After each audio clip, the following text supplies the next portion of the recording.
The issue of immigration continues to dominate, fueling the increasing popularity of so-called populist nationalism.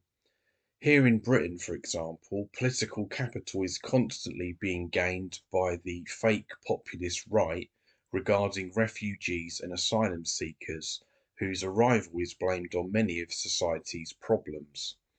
It is true that refugees and asylum seekers are often placed in deprived, under-resourced working class areas that have been and remain victims of neoliberalism, including austerity, and this doesn't help at all. There is a mythology around this, though, and misinformation is everywhere and is widely accepted by many people. And this is reinforced by the capitalist media, both legacy media and online. For example, it is claimed that refugees and asylum seekers are living it up in so-called luxury hotels, but this is not true. The hotel buildings are converted into asylum seeker accommodation and are very basic, overcrowded, crappy places to live. These people, who often have various legitimate reasons for being here, are also not allowed to work, even if they are able to or are skilled, and they are left to live on a pittance despite the false claims of the so-called populist right. Despite the problems of misinformation and increasing nationalism, however, I think it is definitely a mistake to automatically label someone a xenophobe or a racist for having concerns about immigration. It's often not the case that they are literal out and out bigots, and people can be misled and misinformed, and often are. An argument that comes from those on the left, and also I think some anarchists as well, is that we shouldn't be concerned about very large numbers of people coming here and that it's not really a problem. And they give examples of this. They have a problem with any focus on the idea of there being a limit or a capacity of people. I can understand why they say this, and it is sincere, and maybe they're right. Viewing groups of people as a so-called problem that has to be dealt with has been a very negative thing both historically and in recent times. However, personally, I'm not convinced by their main arguments here. I do think there is likely a limit to the quantity of people we can have living in a particular area, such as Britain, for example.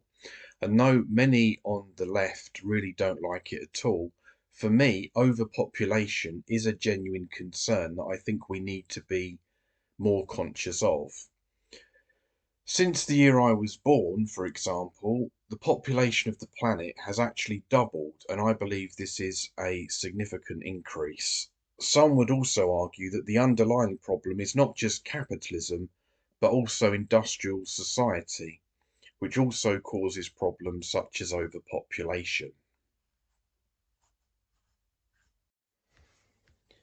But for me, one of the key factors in all of this is certainly the capitalist class being left in charge and being the ones who own and control all the land, property, and resources and the use of those things. They are the people who really have the power and take up so much space, and they created and control the economic and political systems that run and enforce things for their own interest to the detriment of us working class people. And for me, it is capitalism that is one of the key fundamental causes of our problems. Capitalism is also a global system. It's not just confined to one particular part of the world, and so it creates all sorts of problems for people all over the planet for the benefit of the global capitalist class, and those problems, of course, affect us. There may be competition and differences amongst the global capitalist classes, but they and their capitalist system are the ones who rule, and that is always to the detriment of the ordinary and marginalised people globally. War, exploitation, climate chaos and the problems it creates, and repression and persecution are caused by this system in all its forms and have created a refugee crisis.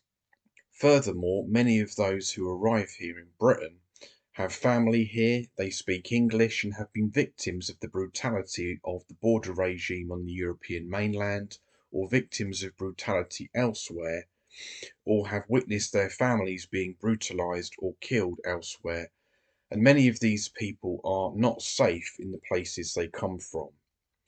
There is also an imperialist and colonial legacy to this, with many being from former colonies of empire or originating from places that have been bombed and invaded, and the US and its proxy states have meddled in the affairs of such places when they have no real entitlement to do so. These are the reasons why refugees come here. Regarding so-called grooming gangs, people are rightly angered by this abuse, and those in power have facilitated it. However, this should not be a racial issue at all. Those claiming that the entire Muslim community are guilty are wrong. Such people only focus on white victims and disregard the horrific experiences of young people of other backgrounds, from other cultures and ethnicities. Male abuse survivors are also ignored by nationalists. Abusers are often people with power, and the victims are often vulnerable working class young people. And it's not ethnicity or culture that determines how abusers identify their victims, it is usually class or power. It's also the case that nationalists use sexual abuse as a political opportunity, but they don't address the large numbers of convicted paedophiles and abusers in their own ranks, or their own casual misogyny towards women.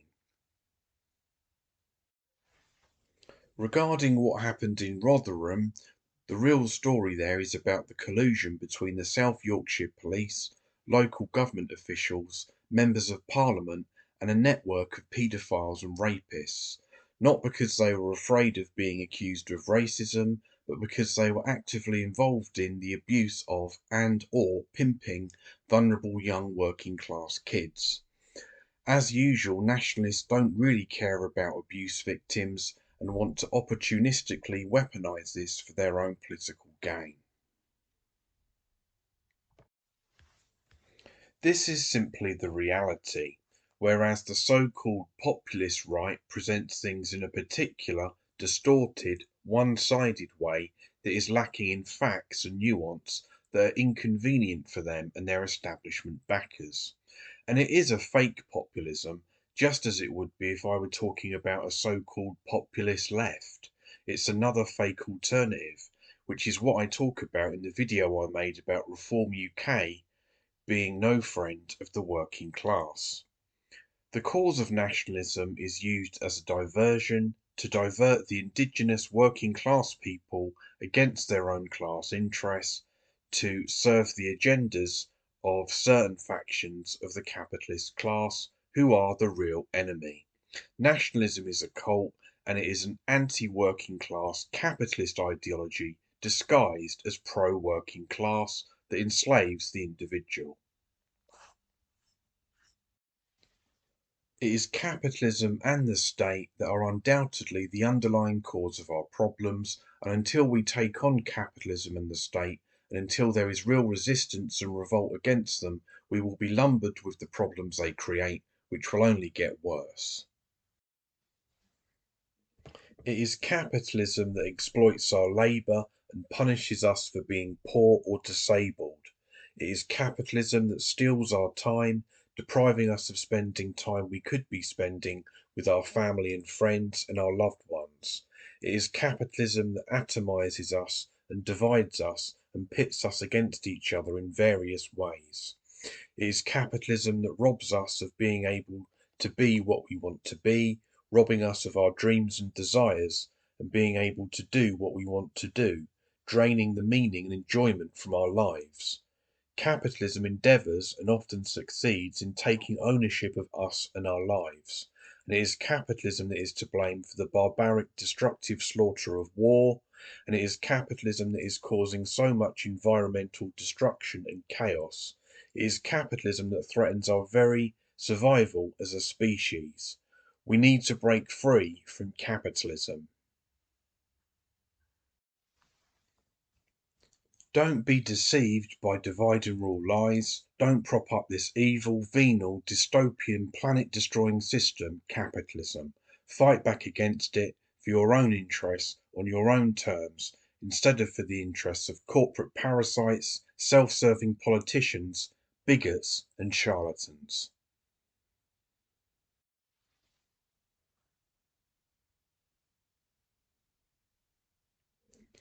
Thank you for listening, everyone. All the best.